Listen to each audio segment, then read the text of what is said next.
மு.க. ஸ்டாலின் ஆகிய நான் தமிழ்நாட்டு மக்களாகிய உங்கள் முன்னிலையில் ஒரு உறுதியை அளிக்கிறேன். எனது அரசின் முதல் 100 நாட்கள் போர்க்கால அடிப்படையில் உங்கள் பிரச்சனைகளுக்கு தீர்வு காண்பதற்காக அர்ப்பணிக்கப்படும். இதற்கு நான் பொறுப்பு.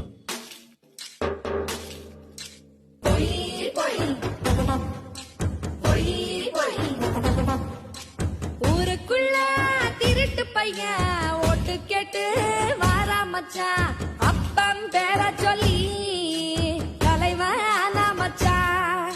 ஒரு கோர பசியோட நாட்ட சொரண்டத்தான் போய் சொல்லி வாரா மச்சான்.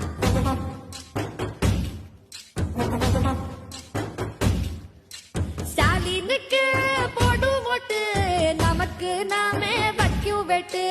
இப்போ இந்த தத்தி, நாளைக்கு உதயநிதி.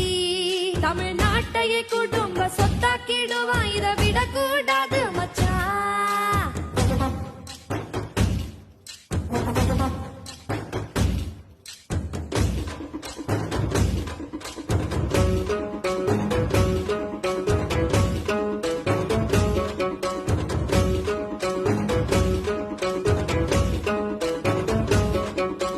நினைவிருக்கா கரண்ட் கட்டு, இருட்டுலதான் வசிச்சோம் மச்சான். வெளிச்சம் இல்லாமலே வாழ்க்கைய தொலைச்சோம் மச்சான். அவன் கால் வச்ச பூமியும் வயலும் காணியும் வறண்டு போகும் மச்சான். மீத்தேன் கையெழுத்து போட்டாரு ஸ்டாலின், தெரியாம போட்டாரா? மீத்தேன் திட்டம் நீட்டு தேர்வும் கொண்டாந்தது இந்த கூட்டணிதான். காவேரி ஜல்லிக்கட்டும் இட உயிரையும் காவு தந்தான். அத கேள்வி கேட்டாத பழிய தூக்கி தாண்டுத்தவ மேல வச்சா. ஆயுதங்களை போட்டுவிட்டு நீங்கள் சரணடையுங்கள், உங்களை விடுவிப்பது தொடர்பாக நாங்கள் பேசிக் கொண்டிருக்கின்றோம் என்ற ஒரு வாக்குறுதியை தமிழ்நாடு முதலமைச்சர் கருணாநிதி அவர்களுடைய சார்பில் மகள் தெரிவித்திருந்தார். நிறைய போராளிகள் சரணடைந்தார்கள். அது மட்டுமல்ல, மனைவி, குழந்தைகள், கைக்குழந்தைகள், கற்பிணி என்று அந்த குடும்பமாக சரணடைந்திருந்தார்கள். ஆனால் இன்று வரை அவர்கள் எங்கு என்று அரசாங்கம் தெரிவிக்கவில்லை. ஓட்டு போட்டா நன்றி கெட்டு வயிற்றுலதான் அடிப்பா மச்சா.